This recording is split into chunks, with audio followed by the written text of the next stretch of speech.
Welcome, everyone, to a story that's been carved into my soul with salt and steel. I'm Daniel Carter, and this is no quick tale. It's a raw, sprawling journey through love, betrayal, and the day I walked away from everything in Portland, Oregon. My wife, Abigail, didn't just break my heart. She made her affair a public spectacle, and I answered by vanishing, taking our life with me. This isn't a short ride, so settle in with a strong coffee or a cold beer, and let's travel across the Pacific Northwest together. From the cliffs of Cannon Beach to the streets of Astoria, this cheating story will pull you in deep. And the ending? It's one you'll carry with you long after the screen fades. The rain came down in sheets that October afternoon in Portland, Oregon, drumming a steady beat against the cedar shingles of our little house in Sellwood. It was the kind of rain that defined the Pacific Northwest. Relentless, gray, soaking through everything until you couldn't tell where the damp ended and your bones began. I was sprawled on the sofa, an old thing with faded plaid cushions we'd snagged for $30 at a thrift shop in the Hawthorne district years ago. My work boots kicked off by the door, and a cold bottle of Deschutes IPA sweating in my hand. Abigail, my wife, sat across from me in the armchair we'd spent a weekend refinishing, sanding down the chipped oak, staining it dark to match the hardwood floors. Her golden hair pulled back in a loose ponytail, her blue eyes catching the dim light from the lamp in the corner. Those eyes, sharp and bright like the ocean off Cannon Beach where I'd grown up, locked onto mine, and she said the words that would unravel everything. "Dan, I think we should open up our marriage." I froze, the beer halfway to my lips, and let out a laugh, a short, jagged sound that echoed off the walls of our cramped living room. "What the hell, Abby? You serious?" I expected her to crack a smile, to nudge me with that playful grin she'd flash when she was messing with me, like the time she hid my truck keys and pretended we'd have to walk to the coast. But she didn't. She sat there, hands clasped in her lap, her face calm and resolute, and my stomach dropped like I'd just missed a step on a ladder at the job site. Abigail and I had been together for nearly 7 years. 7 years of late-night talks, road trips down Highway 101, and quiet mornings with coffee on the porch. We'd fallen in love over 4 of those years, and we'd been married for almost 3. I was 27 now, a concrete worker with calloused hands and a steady paycheck, born and raised in Cannon Beach, a small town on Oregon's coast where the salt air clung to your skin and the waves never stopped singing. My life had been simple back then, helping Dad on the docks at 15, hauling crab pots until my shoulders ached, saving every dime to get out and build something of my own. Portland was supposed to be that something, and Abigail was the heart of it. I'd met her in a coffee shop near the Willamette River, a hole-in-the-wall joint called Stumptown, where the baristas wore flannel and the air smelled of roasted beans and wet pavement. I was on a break from pouring concrete for a new high-rise downtown, my coveralls streaked with gray slurry, when she walked in, a city girl from Seattle with a quick smile and a voice that cut through the noise like a bell. She'd spilled her latte trying to juggle her bag, an umbrella, and I'd grabbed a stack of napkins from the counter, handing them over with a grin. "Rough day?" I'd asked. She'd laughed, a sound like wind chimes, and said, "Only if you count the rain as an enemy." We talked for an hour that day, and by the end of the week we were dating. Casual at first, then deep, real, the kind of love that sticks.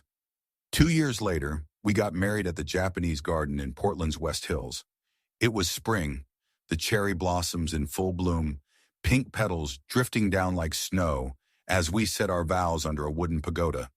She wore a simple white dress, her hair loose, and I stood there in a rented suit that pinched at the shoulders, feeling like the luckiest bastard alive.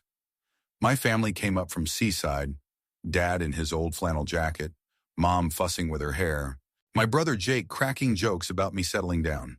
They weren't sold on Abigail at first. Mom whispered to Dad by the koi pond, "She's too city, Frank. She'll drag him off somewhere fancy, you watch." Dad just shrugged, sipping his punch, but I didn't care. I loved her, and she loved me, or so I thought. That first year of marriage was golden. We rented this bungalow in Sellwood, a quiet neighborhood south of downtown, with creaky floors and a tiny backyard where she'd plant herbs in mismatched pots. I'd come home from 12-hour shifts, dust caked into my skin, and she'd have dinner waiting. Lasagna, or pork chops with apples, or that damn salmon with lemon butter that made my mouth water just thinking about it. We'd sit at the pine table I'd built from scrap lumber, laughing about nothing, then crash on the couch with a movie or just each other. She was my dream, smart, tender, the kind of woman who'd stitch up my torn work gloves and kiss me like I was the only man in the world. For years we were happy, a team against the rain and the grind. Until that night. "Dan," she said, snapping me back to the moment. The beer was warm in my hand now, the bottle slick with condensation. "I mean it. I've been thinking about this for a while." I set the bottle down hard on the coffee table, a scratched-up piece we'd found curbside and sanded smooth, and leaned forward, elbows on my knees. "Abby, what are you talking about? Open our marriage? Like what? You want to sleep with other guys?" My voice came out rougher than I meant, edged with the disbelief clawing up my throat. She nodded, just once, and I felt the room tilt. "Not guys, plural," she said, her tone measured like she was explaining a work schedule.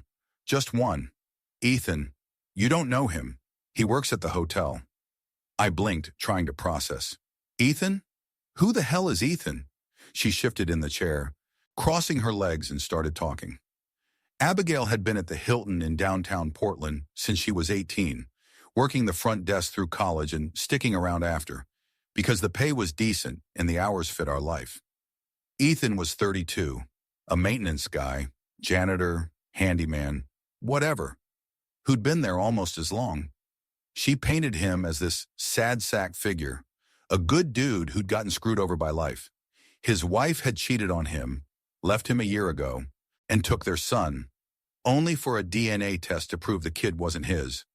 "He's broken, Dan," she said, her voice softening. "He doesn't think he's a man anymore, like he's worthless. I want to help him." "Help him?" I barked, standing up so fast the sofa creaked. "By sleeping with him? Are you out of your mind?" "It's not about feelings," she said quickly, hands up like she was calming a spooked horse. "I don't love him. I don't even like him that way. It'd be one time, just physical, to give him his confidence back. And honestly, I've always wondered what it'd be like, you know? Something different. But it's you I want, Dan. Always you." I paced the room, boots thudding on the floor, my head spinning. Abigail was my everything. I'd busted my ass for us. 12-hour days in the rain near the Burnside Bridge, climbing scaffolds in windstorms off the Pacific, fixing our roof when the storms hit hard. I'd saved every extra dollar, dreaming of a bigger place someday, maybe kids running around a yard we'd built together. And now she wanted to throw that away for some pity case at the Hilton, to wonder what it'd be like. "Abby, we're happy," I said, stopping by the window, staring out at the rain-slicked street. "Why isn't that enough? Why do you need this?" She stood, crossing to me, her bare feet silent on the hardwood. "We are happy," she said, touching my arm. "This isn't about us not working. It's just something I need to do. For him, and maybe for me. But it doesn't change how I feel about you." I pulled away, her touch burning like a brand. "It changes everything," I snapped. "You think I can just sit here while you're off screwing some guy, knowing it's happening? What am I supposed to do, Abby? Cheer you on." She flinched, but her jaw tightened. "I'm not asking you to like it. I'm asking you to trust me. It's one night, Dan, one meaningless night, and then it's done." "Meaningless?" I laughed again, bitter and hollow. "You don't get it. It's not meaningless to me." I turned and stormed down the hall to our bedroom, slamming the door so hard the frame shook. I collapsed onto the king bed, a hulking thing we'd driven to Beaverton to buy, giggling like kids as we tested mattresses, and buried my face in my hands. The rain hammered outside, mirroring the chaos in my chest. I heard her footsteps after a while, soft and tentative. The door creaked open, and there she was, naked, her skin pale and glowing in the dim light, her hair spilling over her shoulders. She didn't say a word, just climbed onto the bed, her hands finding me, her lips pressing against mine. I wanted to push her away, to scream, to leave, but I couldn't. I loved her too damn much. We tangled together that night, desperate and fierce. my hands gripping her like I could keep her mine forever. But even as we fell asleep, her breath warm against my neck, I knew something had broken, something I wasn't sure I could fix. The morning after Abigail dropped her bombshell about opening our marriage, I woke to the sound of rain still tapping against the bedroom window, a relentless tattoo that matched the dull ache in my chest. The sheets were tangled around my legs, her side of the bed already cool and empty. And for a fleeting second, I wondered if I'd dreamed the whole thing. Her calm voice, her insane idea about Ethan, the way we'd fallen into each other afterward like nothing had changed. But the weight in my gut told me it was real, and when I rolled over, I saw her silhouette through the crack in the door, moving quietly in the kitchen like a ghost. I lay there a minute longer, staring at the ceiling of our Sellwood bungalow, the exposed beams we'd talked about painting someday, but never got around to. My head throbbed, partly from the beers I'd downed last night after our fight, partly from the raw, gnawing confusion that hadn't let up since she'd said those words. I think we should open up our marriage. 7 years together, 3 as husband and wife, and now this? I dragged a hand over my face, feeling the stubble I hadn't bothered to shave, and forced myself out of bed. My work boots sat by the door, caked with dried concrete from yesterday's shift near the Burnside Bridge, a reminder I had to be on site in 2 hours. But first I needed coffee and answers. Abigail was at the counter when I shuffled in, pouring water into the old percolator we'd inherited from my mom in Seaside. She was in her robe, a faded blue thing she'd had since our first apartment near Reed College, her golden hair spilling loose over her shoulders. She didn't look up as I leaned against the fridge, arms crossed, the linoleum cold under my bare feet. The kitchen smelled of damp wood and the faint tang of last night's salmon, and for a moment, it felt like any other morning. Until she turned, catching my eye, and I saw it, a stranger staring back where my wife used to be. "Morning," she said, her voice soft but guarded, like she was testing the air between us. She slid a mug across the counter, black, no sugar, the way I liked it, and went back to fiddling with the coffee maker, avoiding my gaze. "Morning," I muttered, taking the mug but not drinking. The heat seeped into my palms, grounding me as I searched for words. "So, about last night, are we going to talk about this, Abby, or just pretend it didn't happen?" She sighed, a small, tired sound, and leaned against the counter, arms folded tight across her chest. "I wasn't pretending anything, Dan. I said what I meant. I've been thinking about it for weeks, months maybe, and I needed to get it out." "Months?" My voice rose, sharp and jagged, and I set the mug down hard enough to slosh coffee onto the wood. "You've been sitting on this for months and didn't say a damn word? What the hell's going on with you?" She flinched but didn't back down, her blue eyes narrowing. "Don't yell at me, okay? I'm trying to be honest here. This isn't easy for me either." "Honest?" I laughed, a bitter bark that echoed off the cabinets. "Honest is telling me you're unhappy, or bored, or whatever this is, before you start planning to sleep with some guy from work. Not dropping it on me like it's a weather report. His name's Ethan," she said, her tone clipped. "And it's not about being unhappy. I love you, Dan. You know that. This isn't about us. It's about me wanting to do something selfless, I guess, and maybe figure out a piece of myself I've never explored." I stared at her, jaw tight, trying to wrap my head around it. "Selfless? You think screwing this Ethan guy is selfless? Jesus, Abby, listen to yourself." She pushed off the counter, pacing a tight circle by the stove, her robe swishing against her legs. "You're twisting it. Ethan's a good person. He's been through hell. His wife cheated on him with some guy from Tacoma, left him with nothing, and then the kid he raised for 3 years turned out not to be his. He's wrecked, Dan. He doesn't think any woman will ever look at him again. And I want to help him feel like a man. That's it." I rubbed my temples, feeling a headache bloom behind my eyes. "So you're what? His charity case? You're going to sleep with him out of pity? And what's this piece of yourself crap? You telling me I'm not enough anymore?" "No," she snapped, stopping mid-step to face me. "God, no, Dan. You're everything to me. That's why I'm talking to you about this. Because I trust you, because I don't want secrets. I've only ever been with you. You know that. We got together when I was 19, married at 21. I've never experienced anything else. And yeah, I'm curious. But it's not about love or replacing you. It's just physical. One time, then it's over. Her words hung there, heavy and sour, like the damp air creeping through the kitchen window. I remembered the first time we'd been together, our second month dating, a clumsy, nervous night in my old apartment near Powell's Books. Rain streaking the glass as we fumbled our way through. She'd been a virgin then, shy but eager, and I'd felt like I'd won the damn lottery. 7 years later, I still saw her as mine, only mine, and now she wanted to give that away to some broken-down janitor? You trust me, I said slowly, but you don't care how this tears me up. You think I can just sit here, knowing you're with him, and be okay with it? What am I supposed to do, Abby? Shake his hand after? Pour him a beer? She bit her lip, looking away, and for the first time I saw a crack in her resolve, a flicker of doubt. I don't know, she admitted, her voice quieter. I thought you'd understand, that you'd see it's not a threat to us. It's a threat, I said, stepping closer, my hands clenched at my sides. It's a goddamn dagger in my chest. I've spent years building this life for us, working my ass off in the rain, fixing this house, saving every dime so we could have more someday. And you want to throw it away for a pity fuck? Don't call it that, she said, her eyes flashing. It's not like that. And I'm not throwing anything away. I'm still here, Dan. I'm still your wife. Then act like it, I shot back. Tell me this is a bad joke, that you're not serious, and we'll forget it. Because if you do this, Abby, I don't know if I can look at you the same. She didn't answer right away. The percolator hissed behind her, spitting coffee into the pot, and the rain outside picked up, drumming harder against the roof.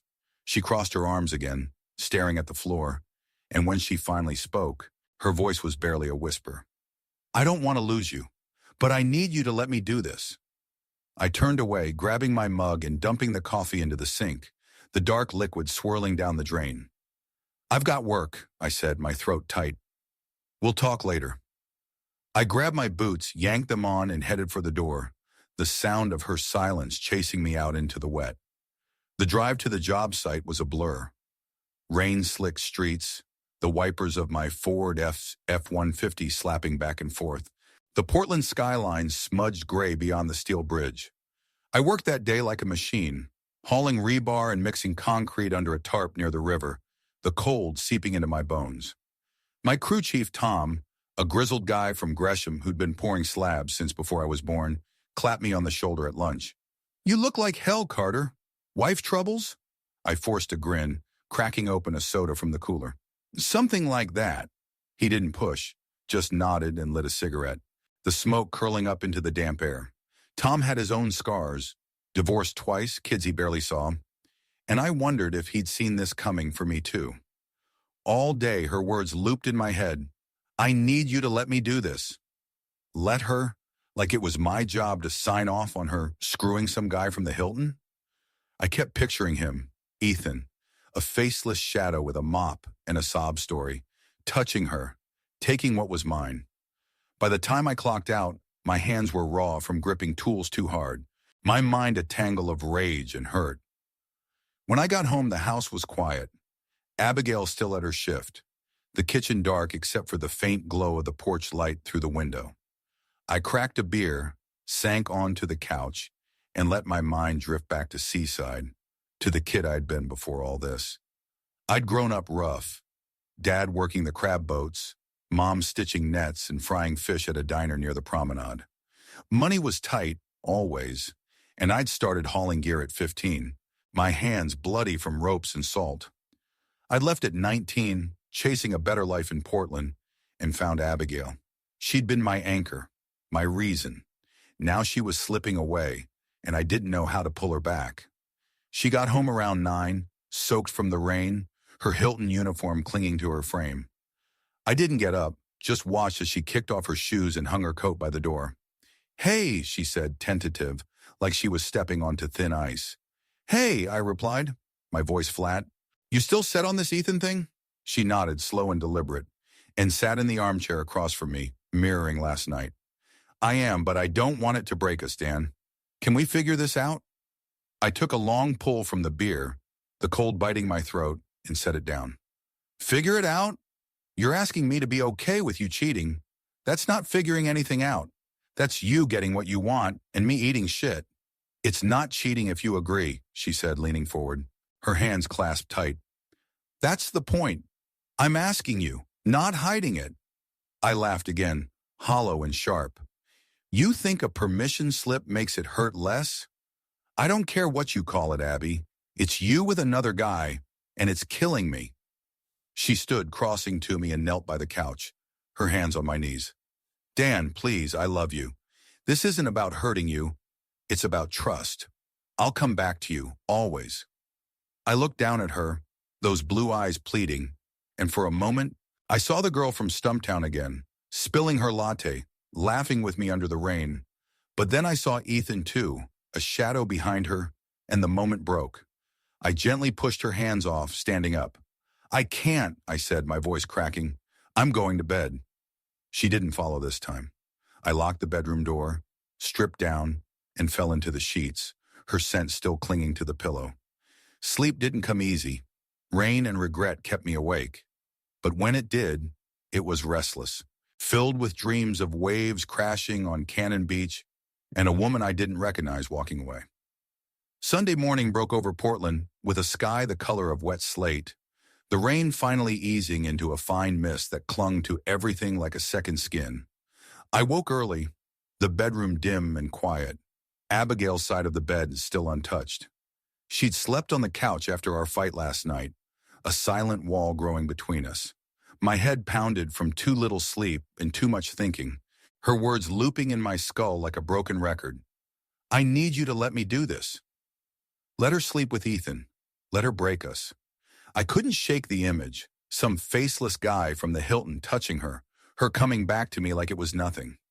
It made my stomach churn, a sour mix of anger and dread I couldn't swallow down. I rolled out of bed, joints stiff from yesterday's shift, and pulled on a flannel shirt and jeans, my work boots traded for the scuffed hiking pair I kept for the coast. Today was the start of my annual fishing trip with Dad and Jake. 4 days along Highway 101, camping near Cannon Beach, casting lines into the Pacific like we'd done since I was a kid. It was a ritual, a tether to the life I'd left behind in Seaside, and right now, I needed it more than ever. The salt air, the crash of waves, the simplicity of a rod and a fire.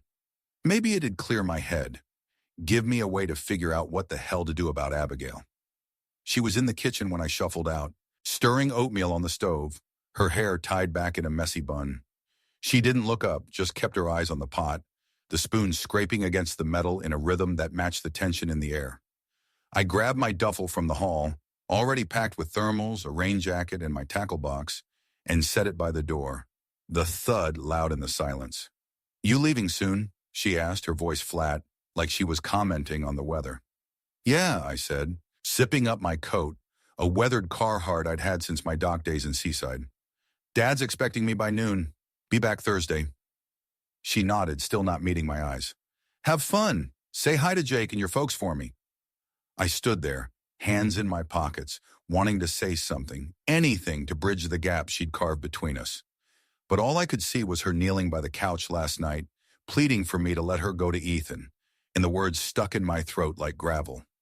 Sure, I muttered, then grabbed my keys and headed for the truck. The screen door banging shut behind me. The Ford F-150 rumbled to life in the driveway, its engine coughing against the damp, and I pulled out onto the wet streets of Sellwood. The Portland skyline a hazy smudge in my rear view as I merged onto I-5 South.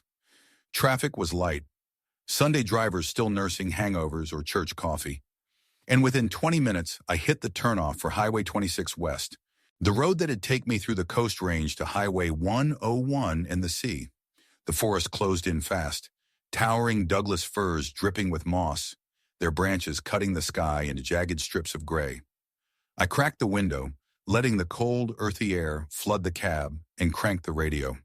Some old Springsteen song about highways and heartbreak that hit too close to home. The drive to Seaside was 2 hours, a stretch I knew by heart from years of back and forth. I'd made it 100 times as a kid, crammed in the back of Dad's Chevy with Jake, bickering over who got the window seat while Mom smoked, and Dad hummed along to the AM station. Later, as a teenager, I'd driven it myself. First in a beat-up Datsun I'd bought for $200, then in this truck after I'd saved enough from hauling crab pots. It was my escape route when Seaside felt too small, too suffocating, and Portland promised something bigger. Now, it was my lifeline back to the only place that still made sense. I stopped halfway at a gas station in Banks, a podunk town nestled in the foothills, to fill up and grab a coffee from the mini-mart.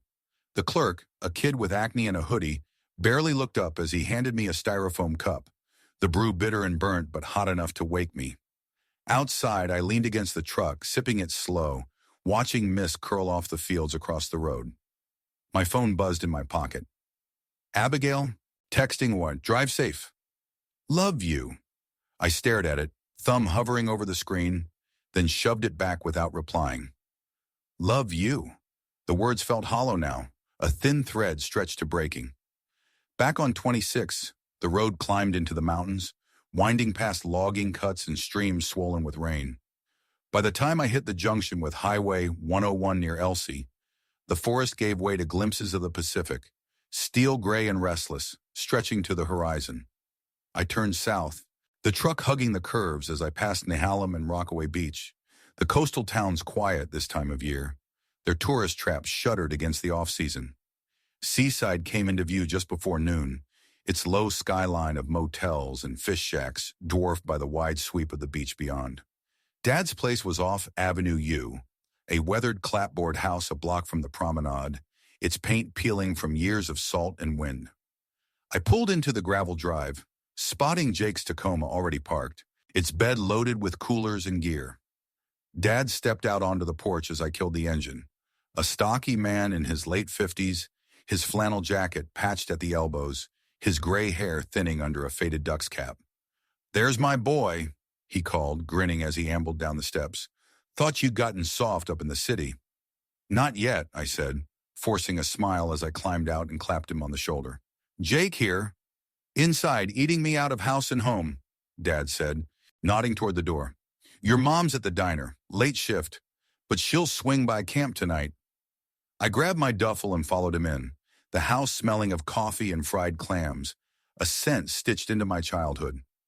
Jake was at the kitchen table, a bear of a guy at 30, his beard scruffy and his Seahawks hoodie stained with grease. He looked up from a plate of eggs, grinning. Well, damn, the Portland Prince graces us with his presence. Abigail let you off the leash? I dropped my bag, my jaw tightening at her name. Something like that, I muttered, grabbing a beer from the fridge. A Ninkasi IPA, Dad's new favorite. You ready to lose at fishing again? Keep dreaming, Jake shot back, shoveling in a forkful. I'll have a cooler full of salmon before you even bait your hook. We bantered like that for a while, the easy rhythm of brothers. But my mind kept drifting back to Sellwood, to Abigail stirring that oatmeal, her eyes avoiding mine. Dad noticed, his gaze sharpening as he leaned against the counter. You okay, Dan? Look like you ain't slept in a week. Just work, I lied, popping the beer cap with my thumb. Long shifts. I'll be fine once we hit the water. He grunted, unconvinced, but didn't push. That was Dad. Quiet unless you gave him a reason to dig. We loaded the gear into his Chevy, an old Silverado with rust creeping up the fenders, and headed south on 101, the road hugging the cliffs as the ocean rolled out to our right. Cannon Beach was 15 minutes away, a postcard town with art galleries and overpriced coffee, but we bypassed the main drag for a pullout near Haystack Rock, a massive basalt slab jutting from the surf, tide pools glinting at its base. We set up camp on the dunes, 2 tents, a fire pit ringed with driftwood, and a tarp strung between trees to keep off the drizzle that had started again. Jake built the fire while Dad rigged the rods, and I hauled the coolers, the routine settling over me like a familiar coat. By mid-afternoon, we were casting into the breakers, the wind tugging at our lines, the air thick with salt and seaweed. I stood ankle-deep in the surf, my waders slick with foam, watching the horizon as gulls screamed overhead. For a few hours it worked. The sea, the cold, the weight of the rod in my hands, pushing Abigail to the back of my mind. But she wouldn't stay there. That night, after we'd grilled a couple of rockfish over the fire and cracked our second round of beers, I was sitting on a log staring into the flames when Dad spoke up. All right, kids, spill it. You've been half here all day. What's eating you? Jake looked over, eyebrows up, and I sighed, the beer bottle sweaty in my grip. It's Abigail, I said, the words tasting sour. She wants to sleep with some guy from work. Says it's to help him, and she's asking me to be okay with it. Dad's face hardened, his jaw clenching under the cap. The hell she does. Help him how? Guy's a wreck. Wife left him. Kid wasn't his. She thinks it'll boost his ego or some bullshit. Says it's not about love, just a one-time thing. I took a long pull, the bitterness matching my mood. I told her if she does it, I'm done. Jake let out a low whistle, leaning back on his hands. Damn, man, that's messed up. What's her deal? I don't know, I said, staring at the fire. She's been off lately, distant. I thought it was work stress. But now this? I don't even recognize her anymore. Dad shook his head, poking the logs with a stick, sparks snapping into the dark. Your mom never liked her, you know. Said she was too fancy, too restless. I figured she'd settle down with you, but maybe she's showing her colors now. Yeah, well, I muttered. I didn't see it coming either. We sat in silence after that, the fire crackling, the waves a steady roar beyond the dunes. Mom showed up later, her diner uniform swapped for a parka, her graying hair pulled back. She hugged me tight, smelling of grease and coffee, and didn't ask questions. Dad must have filled her in. You're tougher than this, Danny, she said, patting my cheek. Always have been. I nodded, but I didn't feel tough. I felt like a kid again, lost on the docks with a net too heavy to haul. Sleep came late, the tent damp and cold, and when I woke the next morning, I told myself I'd give Abigail one last chance to back off when I got home. But deep down, I knew she wouldn't. The second day at Cannon Beach dawned cold and gray, the Pacific rolling in with a restless growl that matched the unease simmering in my gut. I'd slept like hell, the damp canvas of the tent clinging to my skin, the wind rattling the stakes all night long. Abigail's words, I need you to let me do this, had chased me through fitful dreams, mixing with the crash of waves and the faint, ghostly hum of my childhood on this coast. I woke with sand in my boots and a heaviness in my chest, the kind that comes from knowing something's broken, but not yet seeing the full crack. Dad was already up when I crawled out, his silhouette bent over the fire pit, coaxing yesterday's embers back to life with a handful of driftwood. The air smelled of salt and smoke, sharp against the damp, and I could hear Jake snoring in the other tent, a low rumble that cut through the stillness. I tugged on my waders, stiff from yesterday's surf, and grabbed the coffee pot from the cooler, filling it with water from a jug we'd hauled from Seaside. Morning, I muttered, setting it on the grate over the flames. Morning, Dad replied, his voice gruff but warm, his duck's cap pulled low against the mist. He didn't look at me, just kept poking the fire, but I felt his eyes on me all the same, those quiet, steady eyes that had seen me through every scrape and screw-up growing up. You toss all night, kid. That wife of yours still rattling around in your head? I shrugged, crouching by the pit to warm my hands, the heat licking at my knuckles. Yeah, can't shake it. Told her I'd be done if she went through with it, but I don't know if she heard me. He grunted, a sound that could have meant anything. Agreement, doubt, or just the weight of years hauling crab pots off this coast.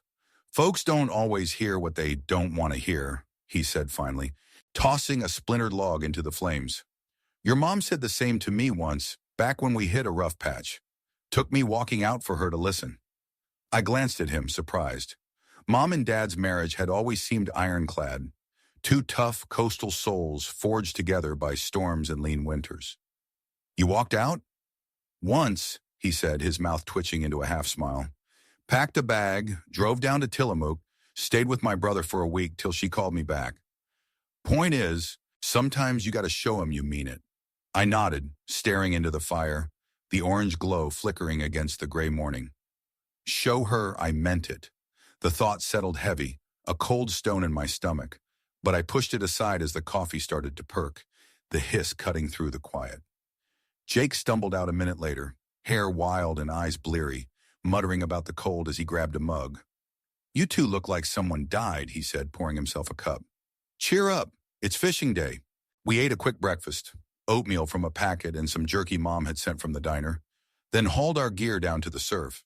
Haystack Rock loomed in the distance, a dark sentinel against the horizon, its base ringed with tide pools glinting in the weak light. The beach was empty this time of year, the summer crowds long gone, leaving only the gulls and the steady pound of waves.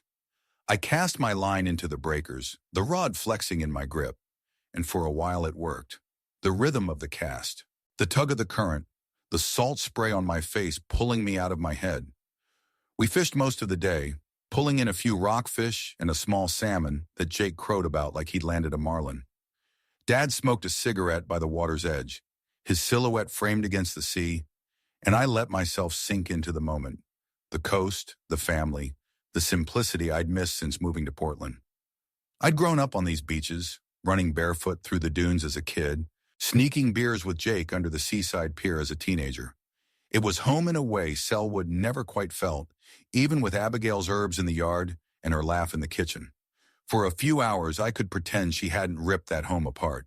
But the pretense shattered that night. We'd set up by the fire again, the sky bruising purple over the Pacific, the wind carrying the faint tang of kelp and diesel from a trawler offshore. Dad grilled the salmon over the coals, its skin crisping black, while Jake cracked open a six-pack of Rainier, cheap stuff he'd picked up at a gas station in Warrenton.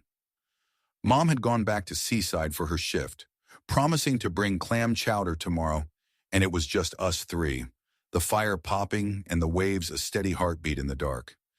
I was halfway through my second beer, the bottle slick with condensation, when my phone buzzed in my jacket pocket. I'd kept it off most of the day. Service was spotty out here anyway, but I'd turned it on earlier to check the weather, and now it hummed against my chest like a warning. I pulled it out, the screen glowing harsh in the firelight, and saw her name. Abigail. My thumb hesitated, a knot tightening in my throat, but I swiped it open. The text was short, clinical, like she'd typed it in a rush. Dan, it's done. Ethan feels better now, and I've got my answer. I only want you. Love you. I read it once. Then again, the words searing into my brain like a hot iron. It's done. She'd done it. Slept with him, crossed the line I'd begged her not to, and now she was texting me like it was a chore checked off a list. My hands shook, the phone slipping in my grip, and I stared at it until the screen dimmed, the firelight dancing on my knuckles. Jake glanced over, beer halfway to his lips. You good, man? What's that look for? I didn't answer. I couldn't. The air felt thick, suffocating. The crackle of the fire drowned by the roar in my ears. Dad turned from the grill, his eyes narrowing.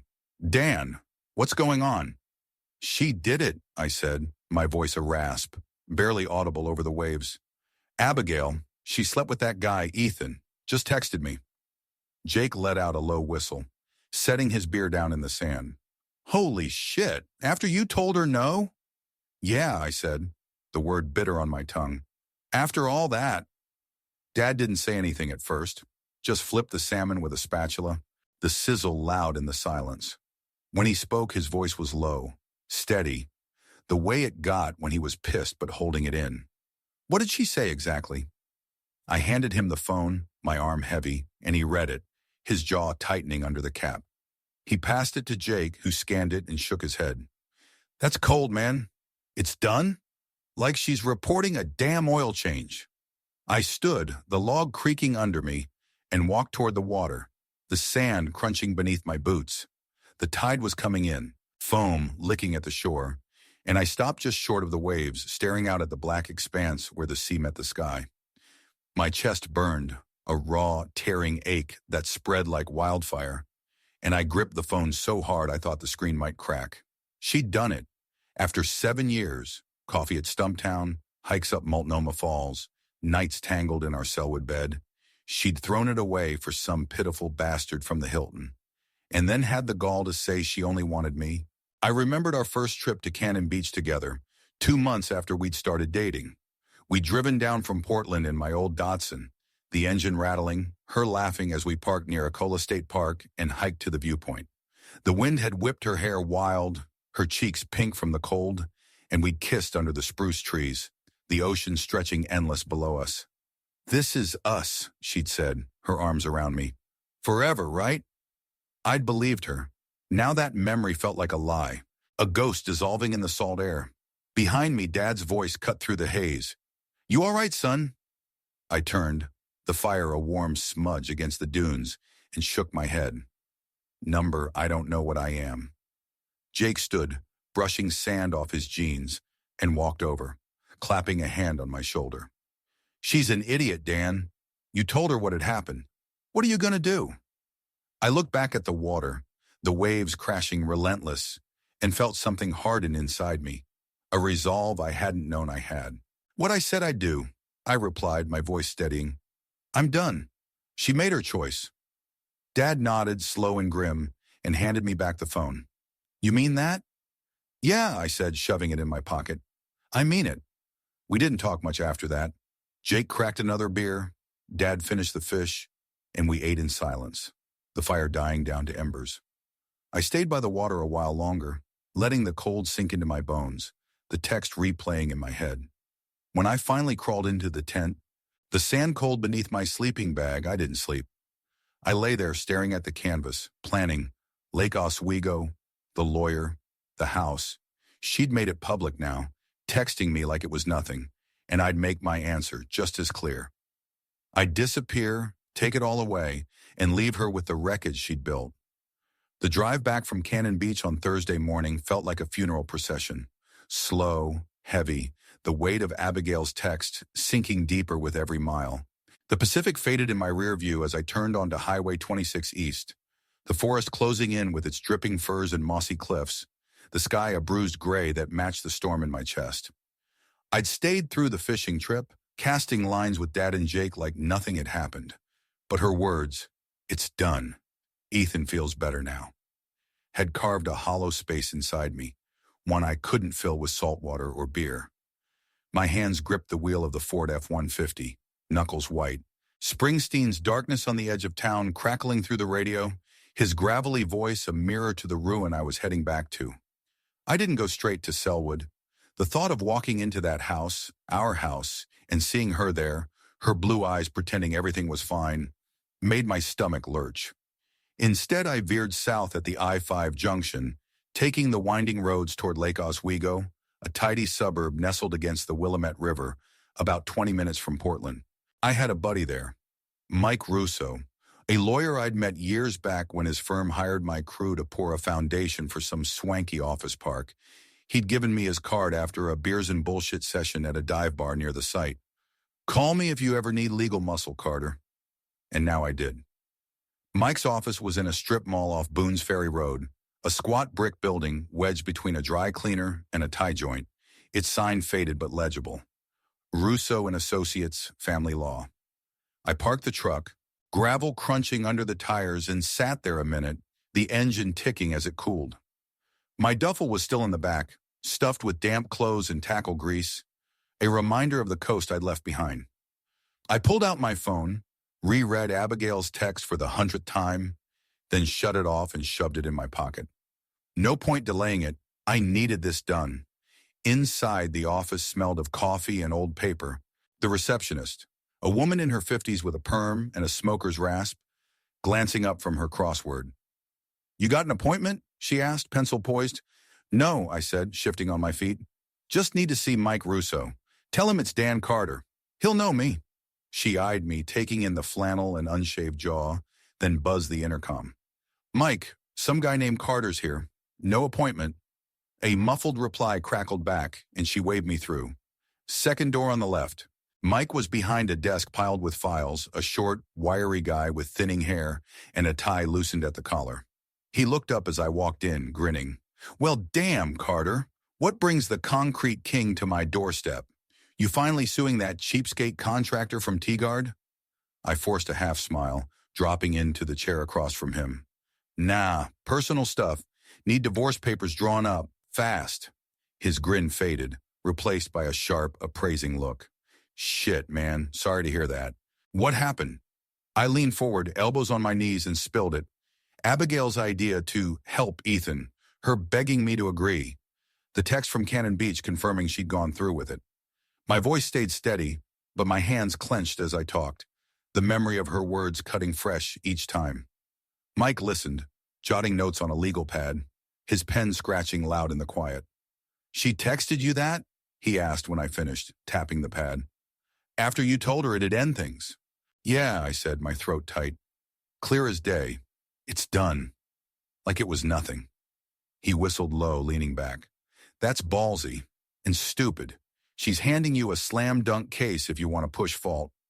Oregon's no-fault state, but infidelity can still sway property splits if it's documented. You got that text saved?" I nodded, pulling out my phone and powering it on. The screen lit up, her message still there, unchanged, a digital knife in my gut. I slid it across the desk, and he glanced at it, shaking his head. "All right, I can have papers ready by tomorrow. Friday afternoon latest. You want her served at home or work?" "Home," I said, the word tasting bitter. "She's off Fridays. I'll be out of there by then." He raised an eyebrow. "Out of there? You moving?" "Something like that," I muttered. "Just get it done, Mike. I'll pay whatever."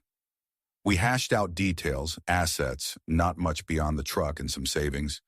The lease, in both our names, 3 months left. My demand for a clean break. He promised to file by Monday, and I left with a handshake and a promise to check in tomorrow. Outside, the mist had thickened into a drizzle, the Thai place next door pumping curry into the air, and I stood by the truck, breathing it in, steadying myself. Step 1 was done. Now for the hard part. I called Jake from the road, merging back onto Interstate 5 north toward Portland. He picked up on the third ring, his voice muffled like he was chewing. "Yeah, Dan? You back already?" "Almost," I said, the wipers slapping against the rain.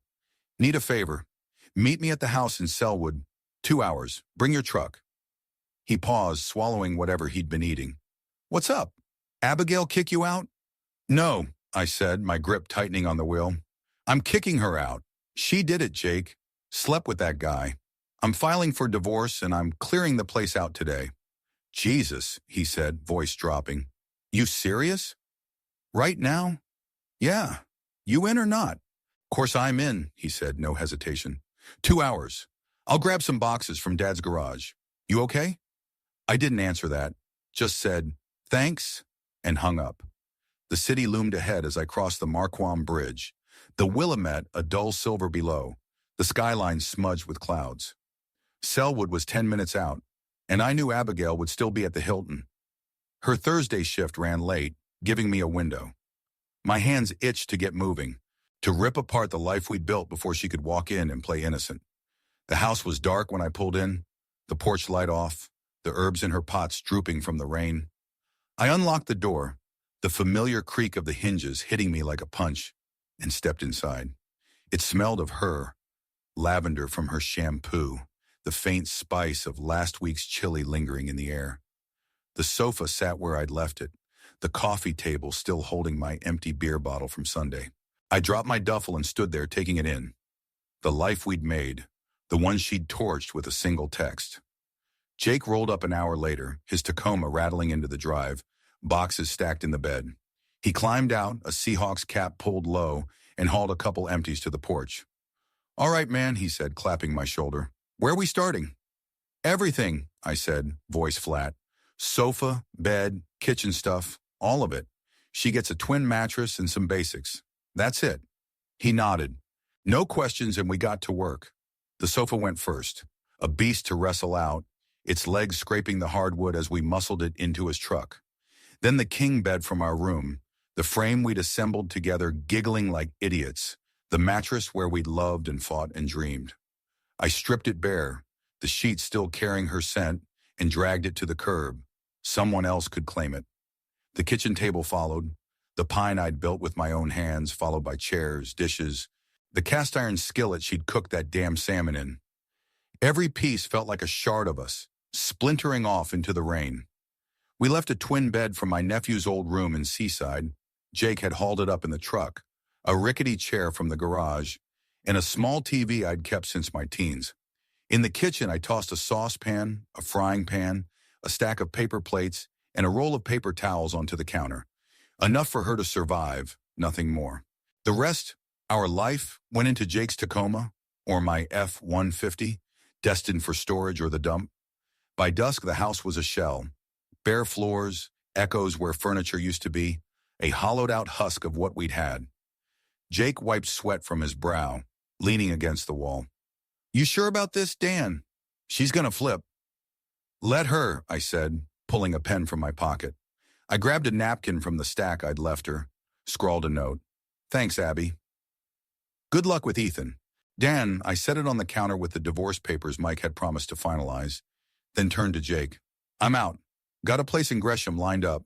Cheap rental near the site. You good to handle the rest?" "Yeah," he said, hefting a box. "I'll drop this at Dad's, figure it out later. You need me, you call." I nodded, grabbed my duffel, and walked out, the screen door banging shut for the last time. The truck roared to life and I drove east, Sellwood shrinking behind me as I hit Milwaukee. Then Gresham, a working-class town 15 miles out, all strip malls and warehouses. The rental was a one-bedroom off Powell Boulevard, a cinder block box with peeling paint and a mattress on the floor. I dumped my bag, cracked a beer from the six-pack I'd snagged, and sat in the dark, the hum of traffic outside my only company.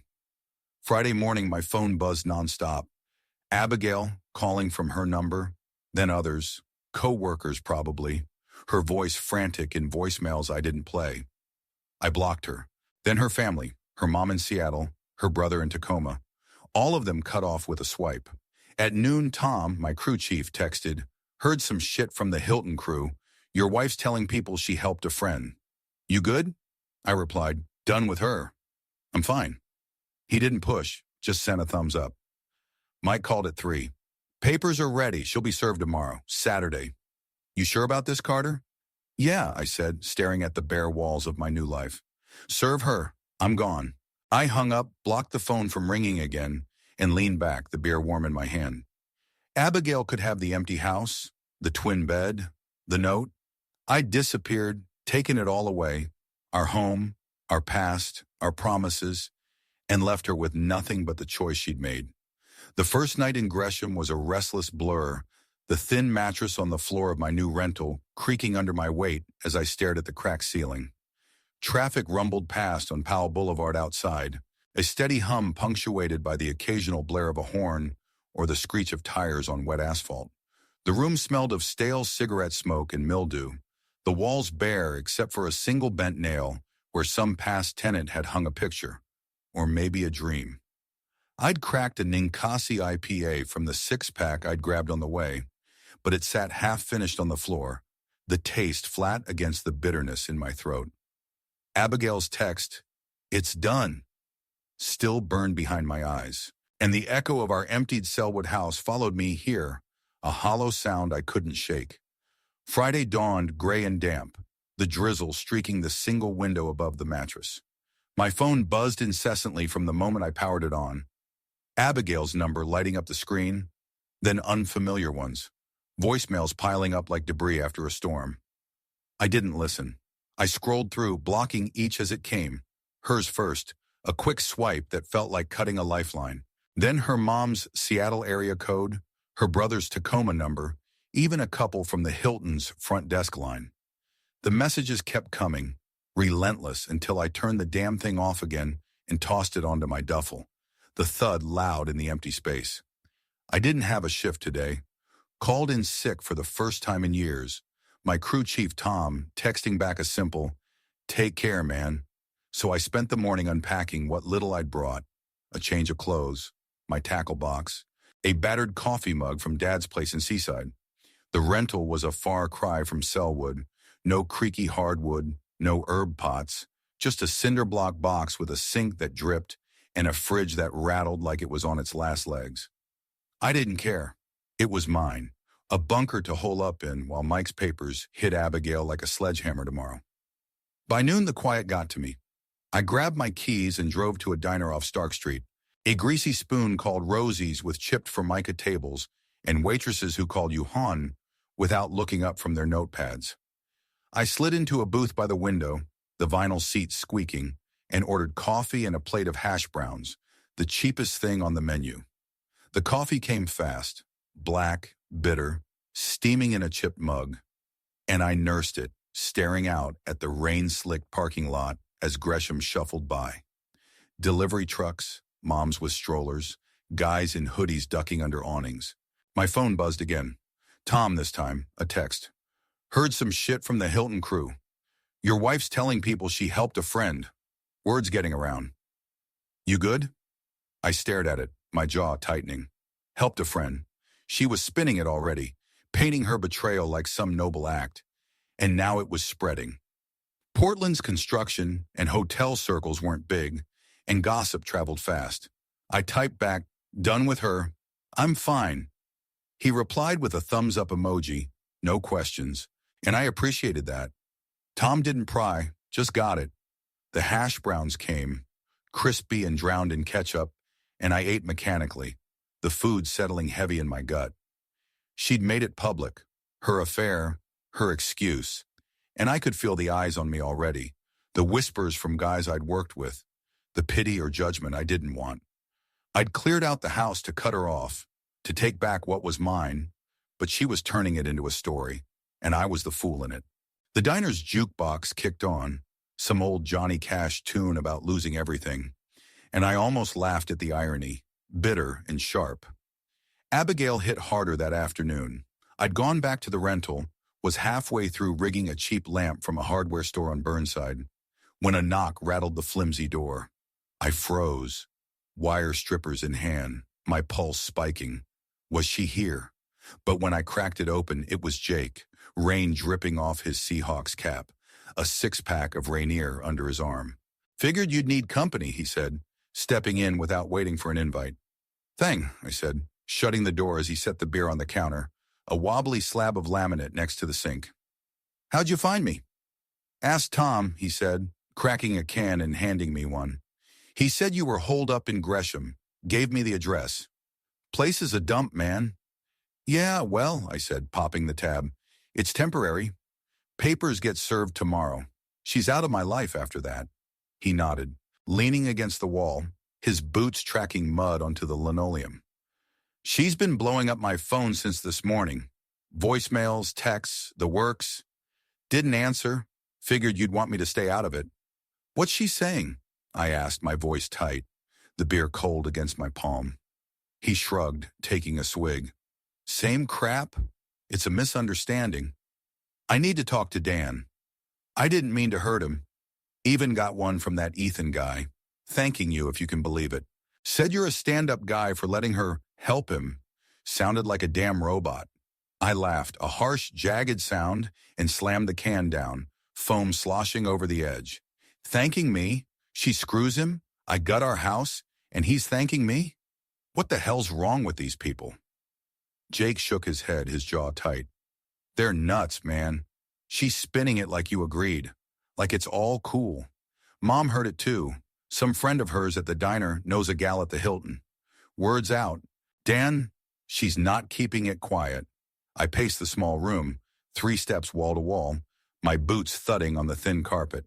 She's telling everyone? After I told her I'd walk? What's she think? That I'll just roll over and take it?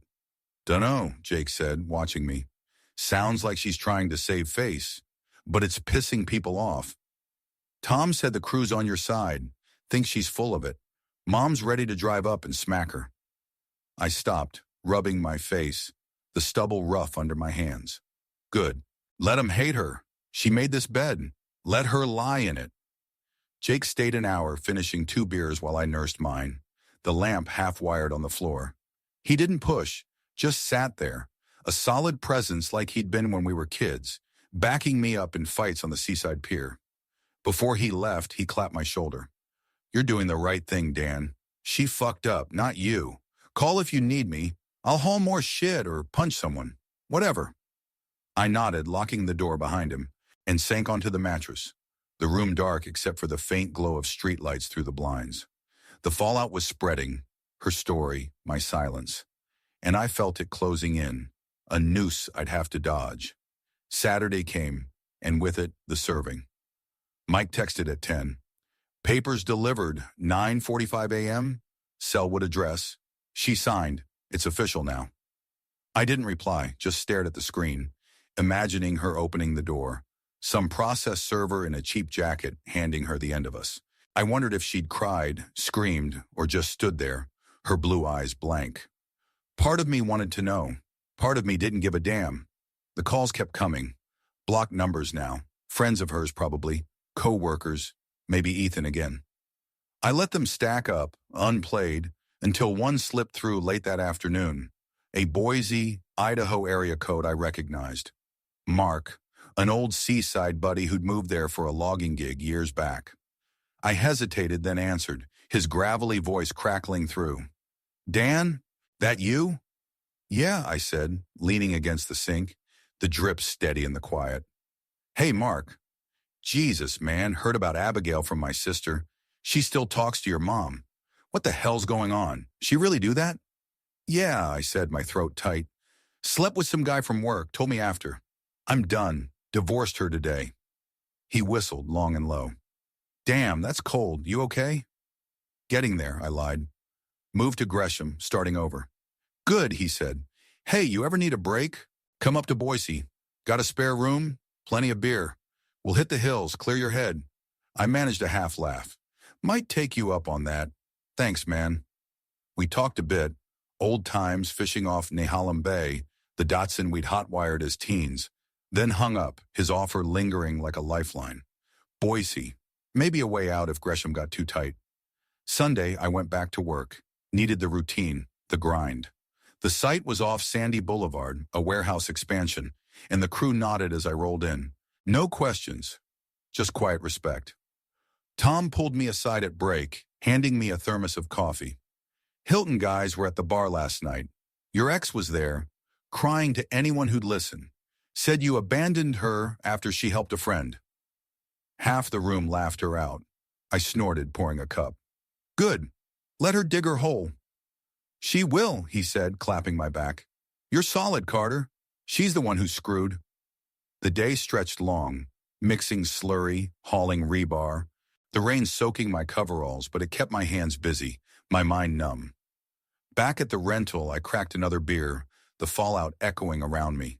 Her lies, the whispers, the empty house in Sellwood. She'd made it public, and I'd made it final. Now I just had to outlast the noise.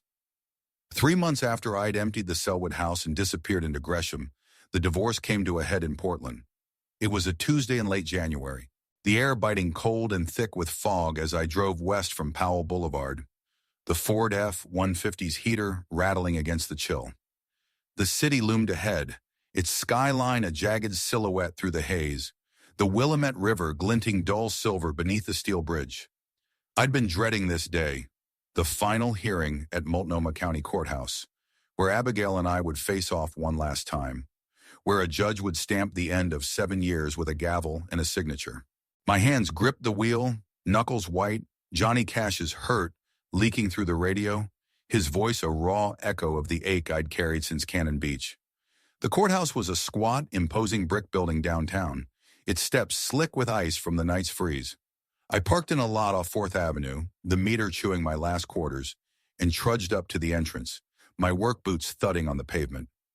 Inside, the hall smelled of wax and bureaucracy, the fluorescent lights buzzing overhead as I navigated to room 312, family court, 3rd floor.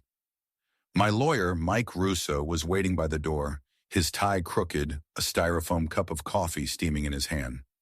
Morning, Carter, he said, clapping my shoulder. You ready for this? As I'll ever be, I muttered, shoving my hands in my coat pockets, a battered Carhartt that had seen me through seaside winters. She here? Yeah, he said, nodding toward the courtroom. Saw her go in with some budget attorney, public defender type. Looks nervous as hell. I didn't reply, just followed him inside, the wooden benches creaking as we slid into the front row. The room was half empty. Divorce hearings didn't draw crowds, just a handful of other couples waiting their turn, their faces tight with resignation or regret. Abigail sat across the aisle, 3 rows back, her golden hair pulled into a tight bun, her blue eyes rimmed red like she'd been crying. She wore a gray coat I didn't recognize, her hands twisting a tissue in her lap, and when she glanced my way, I looked down, focusing on the scuff marks on my boots. I didn't want her tears, her guilt, her anything. Not anymore. The judge called our case at 10:15, Carter v. Carter, and we stood, Mike guiding me to the plaintiff's table. The judge was an older guy, gray beard, glasses perched low on his nose, his robe hanging loose like he'd worn it too long to care. He flipped through the file, his voice a dry monotone as he ran through the basics. Marriage date, April 12th, 3 years ago. No kids, joint lease ending soon, minimal assets. Mike had filed it as no fault. Oregon didn't require blame. But he'd slipped in Abigail's text as evidence, a quiet nudge for the judge to see her betrayal. Mr. Carter, the judge said, peering over his glasses, you're seeking dissolution based on irreconcilable differences, correct? Yes, Your Honor, I said, my voice steady despite the knot in my chest. Can't fix what's broken. He nodded, turning to Abigail's side. Her lawyer, a young woman with a nervous stammer, stood clutching a clipboard. Your Honor, my client, Mrs. Carter, acknowledges the differences but requests, mediation or counseling before finalizing. She believes there's a chance to reconcile. I snorted, low enough the judge didn't catch it, but Mike shot me a look. The judge leaned forward, eyeing Abigail. Mrs. Carter, you signed the summons agreeing to this proceeding. Why the change now? She stood, her voice trembling but clear. I made a mistake, Your Honor. I hurt Dan. I know that. But I love him. I don't want this to end. I just want to talk to him. To fix it. Her eyes flicked to me, pleading, and I felt a stab of something. Anger. Maybe pity. Maybe the ghost of what we'd had. But I shut it down, staring straight ahead, the wood grain of the table blurring under my gaze. Mike leaned in, whispering, She's grasping, Dan. Judge won't buy it. Mrs. Carter, the judge said, his tone firm. This court isn't a marriage counselor. Mr. Carter's filed, and you've had notice. Any evidence to counter his claim? Her lawyer fumbled, pulling out a page. She contends the incident Mr. Carter cites was consensual, an agreement. Here's her statement. Mike stood smooth as silk. Your Honor, my client explicitly told Mrs. Carter he'd end the marriage if she proceeded with her extramarital act. She did it anyway, texted him confirmation during a fishing trip in Cannon Beach. We've got the message, time-stamped, and his prior warnings documented by witnesses. No agreement existed. The judge took the text printout from Mike, reading it slow. Dan, it's done. Ethan feels better now. I only want you. Love you. And his brow furrowed. He looked at Abigail, then me. Mr. Carter, you warned her. Yes, sir, I said, meeting his gaze. Multiple times. Last one before I left for the coast. Told her I'd divorce her if she did it. She knew. He nodded, setting the paper down. Mrs. Carter, anything else? She shook her head, tears spilling now, her tissue shredding in her hands. I thought he'd forgive me. I didn't mean to lose him. The judge sighed, a tired sound, and scribbled something. Based on the evidence, text, statements, and Mr. Carter's clear intent, I'm granting the dissolution. No mediation required. Assets. Mr. Carter keeps the vehicle and his savings. Mrs. Carter retains her personal effects. Lease ends in March. She's responsible for her share or vacating. I'm ordering Mr. Carter to pay $7,000 in transitional support due within 90 days. That's it. Next case. The gavel cracked, a sharp echo in the room, and it was over. Mike clapped my back, murmuring, Clean break, man. You're free. Abigail sobbed quietly behind me, her lawyer whispering something, but I didn't look back. I walked out, boots heavy on the tile, the cold slapping my face as I hit the street. $7,000 stung. I'd have to pull it from savings, years of overtime poured into concrete, but it was worth it to cut her loose. I didn't stay in Portland. Gresham had been a stopgap, a bunker to ride out the storm, but after the hearing it felt too close, too tied to the whispers, the rumors Tom had warned me about. Abigail's sob story had spread. Hilton staff, construction crews, even a bartender at a dive near the Burnside Bridge who'd texted Jake about it. She'd cried to anyone who'd listen, painting me as the villain who'd abandoned her, and I was done dodging the fallout.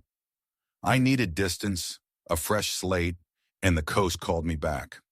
Astoria was 90 miles west, a rugged port town where the Columbia River met the Pacific, all weathered docks and Victorian houses clinging to steep hills. I'd lined up a job there weeks ago, pouring concrete for a pier expansion near the Astoria Megler Bridge, after a call from an old seaside contact who'd moved up the coast. The pay was solid, the crew tight, and it was far enough from Portland to breathe. I'd found a rental online, a one-bedroom above a fish market off Commercial Street, $600 a month, cash up front, and packed the truck that night, Gresham's cinder block walls fading behind me as I hit Highway 26 again. The drive took 2 hours, the forest giving way to coastal flats, the air growing sharp with salt as I crossed into Clatsop County. Astoria greeted me with fog and the low moan of a foghorn, the bridge's green span arching over the river like a giant's backbone.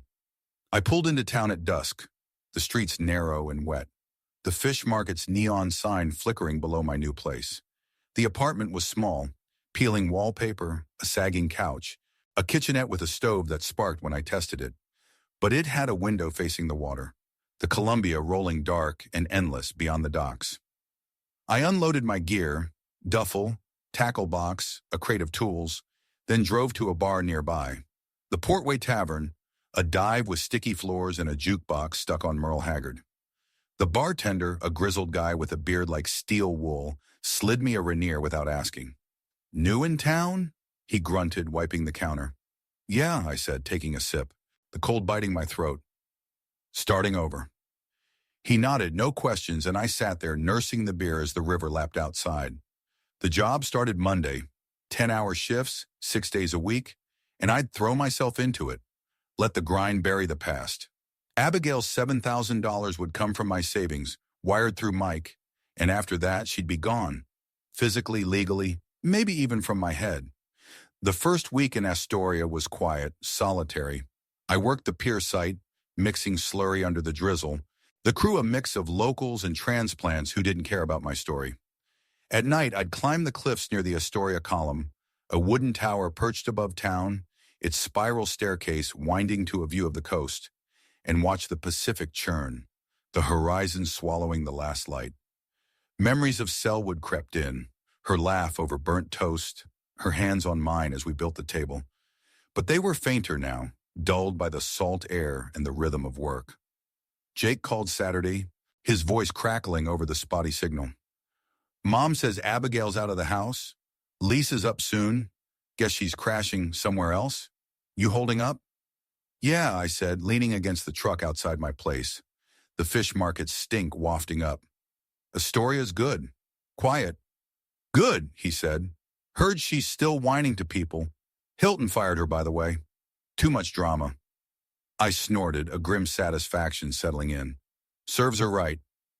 We hung up and I cracked a beer on the steps, the river glinting under the fog. The fallout had followed her, not me. Portland's whispers fading 90 miles away. I was free or close to it, rebuilding on the coast where the sea could wash the rest clean.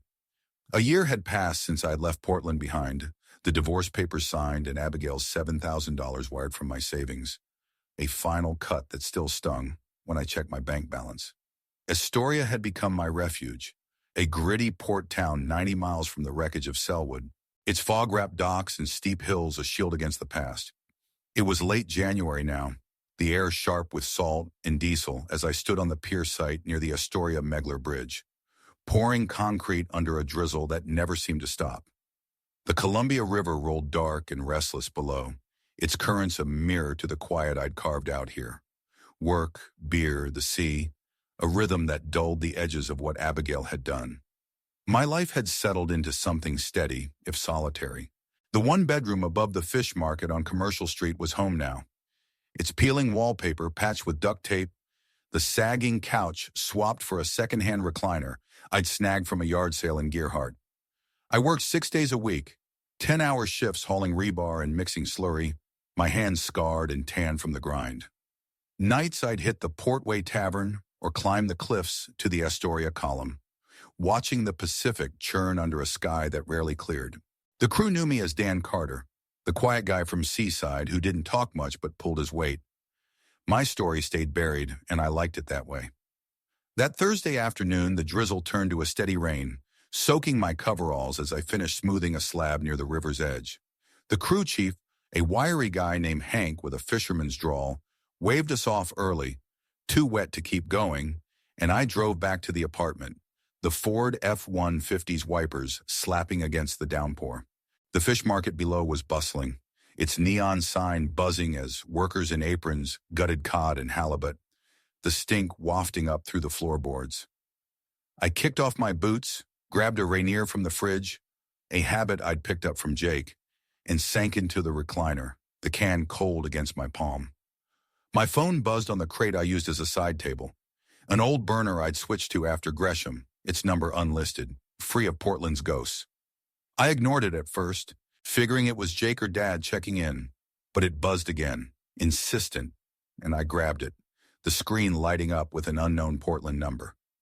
My gut twisted, a year of silence, and now this? I swiped it open, and there it was, a text that hit like a punch. Dan, it's Abby. I haven't dated anyone. I'm still waiting for you. My new address is 1432 Southeast Morrison Street, Portland. Come by anytime, for anything. Please, I love you. I stared at it, the words blurring as my hand tightened around the phone. Abigail.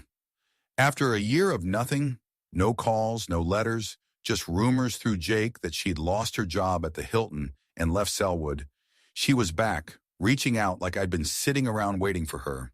The address, Southeast Morrison, a hipster strip near Laurelhurst Park, meant she was still in Portland, still close enough to haunt me, for anything.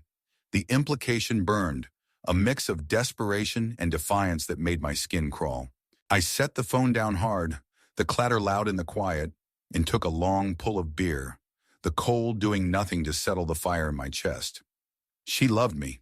That's what she said, what she'd sobbed in court, what she'd texted by the fire at Cannon Beach.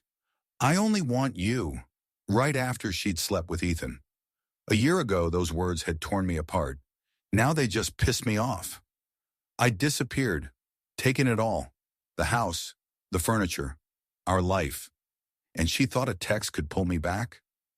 I stood, pacing the small room, the floor creaking under my socks, the rain hammering the window like it wanted in. Friday at work, I was off, distracted, sloppy, dropping a rebar rod into the mud and cursing loud enough Hank shot me a look. You drunk, Carter? He barked, half joking. Nah, I said, hauling it up, mud slick on my gloves. Just tired. He grunted, letting it slide. But Sarah, one of the crew, a welder with short black hair and a no-bullshit grin, didn't. She caught me at break, leaning against a stack of lumber under the tarp, her thermos steaming with coffee. You've been a ghost all day, Dan, she said, her voice low but sharp. What's up? I shrugged, sipping from my own cup, black, bitter, scalding my tongue. Ex-wife stuff, messed with my head. She raised an eyebrow, her welding scars glinting under the tarp's light. Thought you were done with her. What's she doing now? Texted me, I said, my jaw tight. Says she's waiting, wants me back. Gave me her address like I'm supposed to show up and play house again. Sarah snorted, pouring more coffee. That's ballsy. After what she pulled. You're not buying it, are you? No, I said, too quick, then paused. I don't know. Pisses me off. She thinks I'd even consider it. Good, she said, clapping my shoulder. She's fishing, Dan. Don't bite. You've got a life here. She doesn't get to yank you back. I nodded, her words steadying me, and we finished break in silence, the rain drumming above us. Sarah was new to the crew, moved from Coos Bay 6 months ago, tough as nails but easy to talk to, and we'd started grabbing beers at the Portway sometimes, her dry humor cutting through my quiet. She wasn't Abigail, didn't try to be, and I liked that, though I wasn't sure what it meant yet. That night I couldn't shake the text. I sat on the recliner, the phone glowing in my hand, rereading it until the words lost shape. Waiting for you. Waiting where? Portland, in some apartment on Morrison, crying to her new neighbors like she cried to the Hilton crowd? I pictured her there, alone maybe, her blue eyes dull, her golden hair tangled, and felt a flicker. Anger, yeah. But something softer too. A ghost of the love I'd buried. It pissed me off more that it was still there, lurking under the scar tissue. I needed air. I grabbed my coat and drove north on 101, the truck rattling past Warrenton to Fort Stevens State Park, a stretch of dunes and shipwrecks where the Columbia met the sea. The parking lot was empty, the rain easing to a mist, and I hiked to the Peter Iredale, a rusted skeleton of a ship grounded since 1906, its bones jutting from the sand. I stood by it, the waves crashing 100 yards out, and let the cold bite my face. Why now, Abigail? A year of silence, and she thought I'd run back.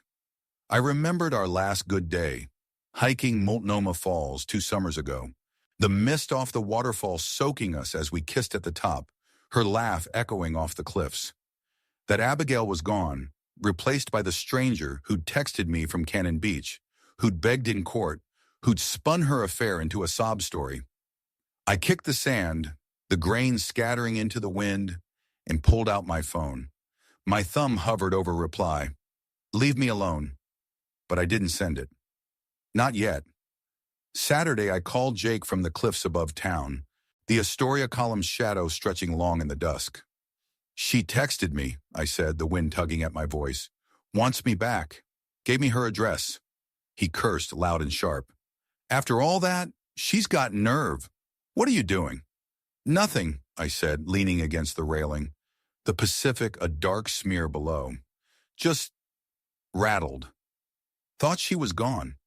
She's not your problem anymore, he said, firm. Mom heard she's in Seattle now. Crashed with her folks after the Hilton canned her. Maybe she's back in Portland, maybe not. Doesn't matter, you're done. Seattle? I frowned, the timeline jarring. Then why's she texting from Portland? Dunno, he said. Could be a lie, could be she's bouncing around. Point is, she's grasping straws. You're not going, right? No, I said, but my voice wavered, and he caught it. Dan, don't be stupid, he warned. She screwed you over. You don't owe her shit. Block her and move on. Yeah, I said, nodding to the empty air. Yeah, I will. I didn't block her that night. I drove back, cracked a beer, and sat with the phone, the text glowing like a taunt. Sunday, I worked a half shift. Overtime paid too good to skip, and Sarah dragged me to the portway after, her welding gloves tossed on the bar. You're still brooding, she said, sliding me a Rainier. Spill it, I told her. Abigail's text, the address, the pull I couldn't name. She listened, sipping her whiskey, then leaned in, her eyes steady. You're not that guy, Dan. The one who goes back. She's a ghost. Let her haunt someone else. Her words stuck, solid and real, and when I got home, I blocked the number. No reply, no goodbye, just a swipe and silence. Monday, I climbed the cliffs again, the fog thick and rolling, and felt lighter, like I'd shed something heavy, something I'd carried too long. 6 weeks after Abigail's text jolted me out of my Astoria quiet, the itch to move, to really move, not just shuffle between jobs or towns, grew too loud to ignore. It was early March now. The Pacific Northwest is still locked in its gray, damp grip. The rain a constant drumbeat against the roof of my apartment above the fish market. I'd blocked her number that night after Sarah's blunt words at the Portway Tavern. She's a ghost. Let her haunt someone else. And the silence that followed felt like a victory, small but hard won. But victory didn't erase the restlessness, the questions her plea had stirred. Was I running from her or from myself? Astoria was a refuge, sure, but it wasn't an answer. Mark's offer from Boise flickered back. A spare room, a cold beer, a chance to clear my head, and I grabbed it like a lifeline. He'd called again a week after Abigail's text, his gravelly voice cutting through the fog. Come up anytime, man. Idaho's got space. None of that Portland bullshit. I'd laughed then, brushed it off, but now it's stuck. I called him Thursday night from the recliner, the rain streaking the window, the Columbia River a dark slash beyond the docks. Mark, I said when he picked up, that invite still good? Hell yeah, he replied, no hesitation. When you coming? Tomorrow, I said, surprising myself with the speed of it. Got a few days off, weekend plus Monday, need to get out. Done, he said, Drive up, crash here. We'll hit the foothills, shoot some cans. Bring beer. None of that fancy coastal crap. I grinned, the first real one in days. Rainier it is. See you tomorrow. Friday morning, I threw a duffel in the truck. Clothes, boots, my tackle box out of habit. Tossed a six-pack of Rainier in the cooler, and hit Highway 30 east out of Astoria. The Columbia River flanked me for the first hour, its banks muddy and swollen from spring runoff, the Astoria Megler Bridge shrinking in my rear view. Portland loomed 90 miles ahead, but I didn't stop. Took I-205 around the city, avoiding Sellwood, Morrison Street, anything that smelled of Abigail. The forest thinned past Gresham, giving way to the flat sprawl of R-84, and I pushed eastward, the Cascades rising jagged on my left. Mount Hood's snowcap glinting through the clouds. The drive to Boise was 8 hours, 450 miles of open road cutting through Oregon's high desert and into Idaho's sagebrush plains. I stopped once in Pendleton, a dusty cowboy town off the freeway, grabbing coffee and a burger at a diner called the Rainbow Cafe. Greasy, good, the kind of place Dad would have loved. The waitress, a woman with a smoker's rasp and a name tag reading Darlene, slid me a refill without asking. Long haul? She asked, eyeing my mud-streaked truck through the window. Yeah, I said, sipping the black brew. Astoria to Boise? She nodded. No more questions. And I ate quick, the road pulling me back. Past La Grande, the Blue Mountains rose, their slopes dusted with snow, and I wound through them, the F-150's engine growling against the incline. By dusk, I hit the Idaho line. The welcome sign battered and faded, and rolled into Boise, an unpretentious city of low buildings and wide streets. The Boise River snaking through it like a lifeline. Mark's place was off Warm Springs Avenue, a ramshackle house with a sagging porch and a yard full of pine needles. He was out front when I pulled up, a stocky guy in a flannel jacket, his beard wilder than I remembered, a Coors Light in his hand. "Carter, you son of a bitch," he called, grinning as I climbed out. "Thought you'd gotten soft on that coast." "Not yet," I said, grabbing the Rainier from the cooler and tossing him one. "Good to see you, man." We hugged, quick, rough, the way guys do, and he led me inside, the house smelling of wood smoke and cheap beer. It was a bachelor pad, mismatched furniture, a deer head on the wall, a TV blaring a hockey game. But it felt warm, lived in, a far cry from my Astoria bunker. We cracked beers, caught up, his logging job, my pier work, old seaside stories like the time we'd swiped crab pots off the pier and nearly got caught by old man Jensen. "You're different, Dan," he said after a while, leaning back on the couch. "Harder, maybe. That ex of yours really did a number." "Yeah," I said, staring at the can, the silver dented under my thumb. "She texted me last month, wants me back, gave me her address in Portland." He snorted, setting his beer down. "After screwing that guy? She's got balls. You're not going, right?" "No," I said, firm this time. "Blocked her. Done with it." "Good," he said, clapping my shoulder. "Stay here a bit, forget her. Tomorrow we'll hit the hills." Saturday we drove north into the Boise National Forest, a half-hour haul up Highway 21 to Idaho City, a ghost town turned tourist trap, its clapboard buildings slumped against the pines. We parked the truck, grabbed .22 two rifles from Mark's stash, and hiked into the foothills, the air crisp with snowmelt and resin. We set up cans on a fallen log, the crack of gunfire echoing off the ridges, spent shells glinting in the dirt. It felt good, simple, loud, a release I hadn't known I needed. Mark laughed as I nailed 6 in a row, his aim shakier from too much Coors the night before. "You're still a damn shot," he said, reloading. "Should have stayed in Seaside. City life's too soft for you." "Maybe," I said, lining up another. "Astoria's not soft, though. Keeps me honest." We camped that night by a creek, a fire crackling under the stars, the forest silent except for the water's gurgle. Mark passed me a flask, cheap whiskey, biting and warm, and I drank deep, the burn chasing Abigail's ghost from my head. "You ever think about starting over?" he asked, poking the flames. "New girl, new place." "Sometimes," I said, leaning back against a rock, the cold seeping through my jacket. "There's this welder, Sarah, on the crew. Good people. Not rushing it, though. Smart, he said, nodding. Take your time. You've earned it. I stayed Sunday too, fishing the Boise River with Mark's rusty rods, caught a couple trout, small but feisty, and left Monday morning, the truck loaded with a cooler of leftovers and a clearer head. Come back anytime, he said, clapping my back as I climbed in. Doors open. Thanks, I said, meaning it, and hit I-84 West, Boise shrinking behind me. But I didn't head straight to Astoria. The road felt too short, the quiet too close. On impulse, I veered south at Ontario, crossing into California, chasing I-5 toward San Francisco. It was a 12-hour detour, 700 miles of desert and mountains, but I needed it. Space, motion, something bigger than the coast. I hit San Francisco Tuesday night, the Golden Gate Bridge glowing red through the fog as I rolled across, the city sprawling below like a dream I didn't belong in. I parked near Fisherman's Wharf, the air thick with salt and sourdough, and crashed in a cheap motel off Lombard Street. Stained carpet, a bed that sagged, $80 I barely had.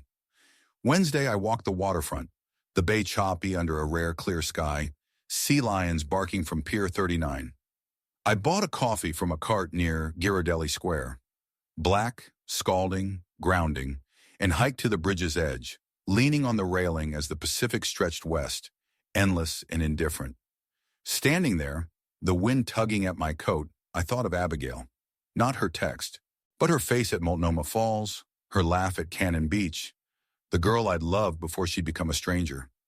She was out there, Portland, Seattle, somewhere, living a life I'd never know, and for the first time, I didn't care.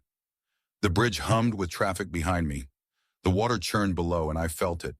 A letting go, not forced but natural, like dropping a weight I'd carried too far. My phone buzzed. Jake texting. Mom says Abigail's back in Seattle, crashing with her brother. Keeps asking about you. You good? I typed back. Yeah, in SF. Heading home tomorrow. She's nothing to me now. He replied with a fist bump emoji, and I pocketed it, sipping the last of the coffee. Thursday, I drove north, 580 miles back to Astoria, stopping only in Redding for gas and a burger at a roadside joint called Dam Burger. Greasy, perfect, a nod to the road. The coast greeted me late, the Columbia dark under the bridge, and I pulled into my spot above the fish market, the neon buzzing below. I cracked a Rainier on the steps, the can cold in my hand, and watched the river flow. Boise had steadied me, San Francisco had cut the last thread. Abigail was a ghost, fading fast, and I was here, alive, moving nowhere but forward. 2 years had passed since I'd gutted the Sellwood house and disappeared from Abigail's life, and Astoria had settled over me like a weathered coat. Rough, familiar mine. It was mid-March now, the Pacific Northwest shaking off winter's grip, the rain softening into a mist that clung to the cliffs and docks. I'd turned 29 last month, marked it with a quiet beer at the Portway Tavern and a nod from Sarah, who'd slipped me a shot of whiskey on the house, her way of saying something without saying much. The Columbia River rolled steady below my new place, a cabin I'd bought off a retiring fisherman near Young's Bay, its cedar walls warped but solid, its porch overlooking the water where the sea met the sky. The cabin was a step up from the fish market rental, a fixer-upper I'd snagged for cheap after a year of saving every dime from the pier job. It sat off a dirt road near Fort Stevens, 10 minutes from town, surrounded by wind-twisted pines and the faint roar of the Pacific a mile west. I'd spent months on it, replacing the roof with shingles from a hardware store in Warrenton, patching the siding with lumber I'd hauled from Seaside, rigging a wood stove that glowed red against the coastal chill. Inside it was sparse but mine, a bed with a frame I'd built, a table from scraps, a shelf holding my tackle box, and a few books I'd picked up at a thrift shop on Marine Drive. No TV, no clutter. Just the hum of the river and the creak of the floor under my boots. Work kept me grounded. The pier expansion near the Astoria Megler Bridge was done, but I'd stayed on with the crew, moving to a warehouse project off Bond Street. Steady pay, long hours, the kind of grind that left no room for ghosts. Sarah was still there, welding steel beams with a precision I envied, her short black hair tucked under a hard hat, her grin cutting through the drizzle. We'd grown close, not rushed, not labeled, just a slow burn of beers at the portway, hikes to Saddle Mountain, nights on my porch with a fire pit spitting sparks into the dark. She wasn't Abigail, didn't try to fill that space, and I liked her for it. Her quiet strength a counterpoint to the chaos I'd left behind. That Saturday, I drove to Seaside, the F-150 rattling down Highway 101, the ocean glinting silver on my left. Dad had called, wanted me to fish with him and Jake off Fort Stevens, a spring ritual now that the salmon were running. I pulled into their gravel drive off Avenue U, the clapboard house unchanged, peeling paint, Mom's wind chimes tinkling on the porch. Dad was out back, rigging rods by the shed, his duck's cap pulled low, while Jake loaded a cooler into his Tacoma, his beard thicker than ever. "About time," Jake said, grinning as I climbed out. "Thought you'd gone full hermit up there." "Close," I said, grabbing my tackle box from the truck. "Cabin's keeping me busy." Dad clapped my shoulder, his grip firm. "Looks good on you, son." Settled. We piled into his Silverado, the cab smelling of coffee and fish guts, and drove north to Fort Stevens State Park, the dunes stretching wide as we parked near Coffinberry Lake. The Pacific was a short hike west, its waves crashing steady against the shore, the Peter Iredale's rusted bones glinting in the sun. We cast lines into the surf, waders slick with foam, the rhythm of it pulling me back to Cannon Beach 2 years ago, when Abigail's text had shattered me by the fire. Now the memory was faint, a shadow washed out by the tide. "Mom says Abigail's gone quiet," Jake said after a while, reeling in a line, the hook empty. "No one's heard from her in months. Seattle, Portland, wherever she landed." I nodded, casting again, the rod flexing in my grip.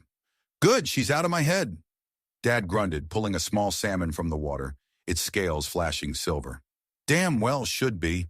You're better off, Danny." We fished until dusk, the cooler half full, 3 salmon, a couple rockfish, then grilled them over a fire on the beach, the flames snapping against the salt air. Mom showed up late, her diner shift done, bringing clam chowder in a thermos and a fierce hug that smelled of grease and home.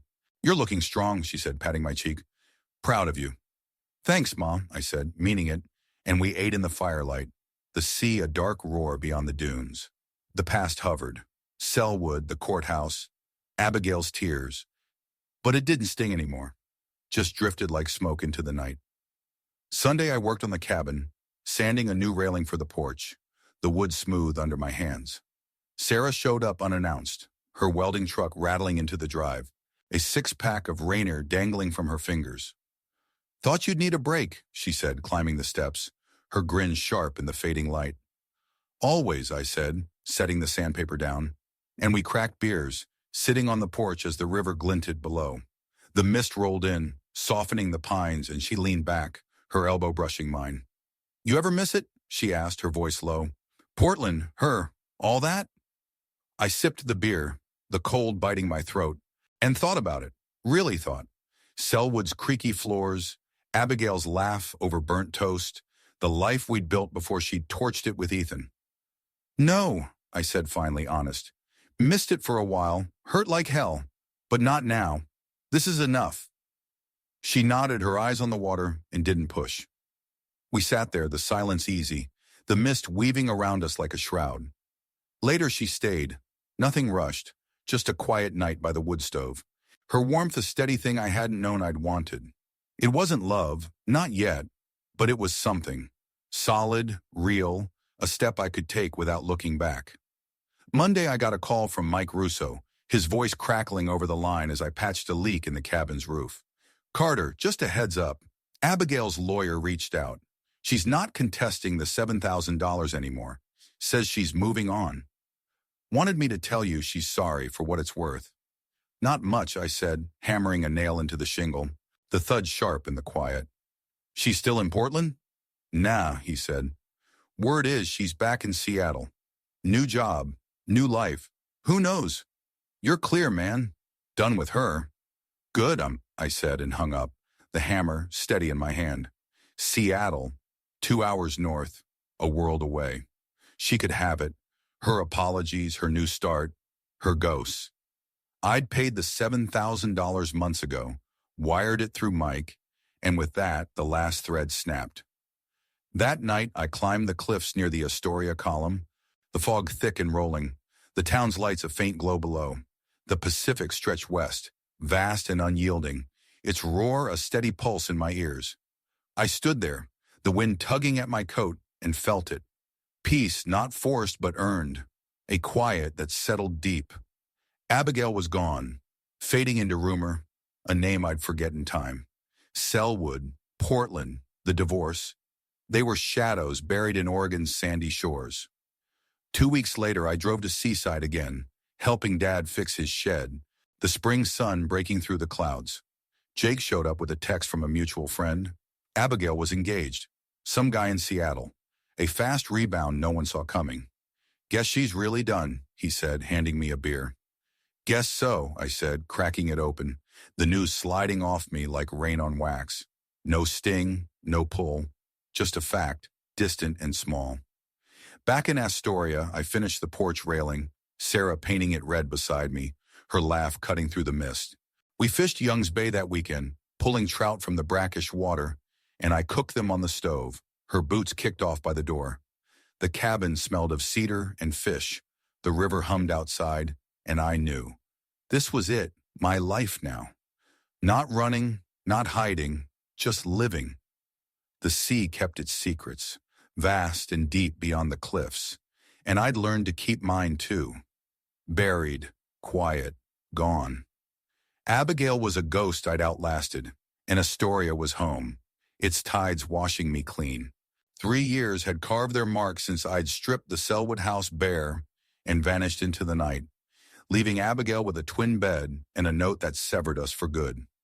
It was late April now, the Oregon coast blooming tentative green under a sky finally shedding its gray, and Astoria had become my anchor, a town of salt and steel where I'd rebuilt from the ashes.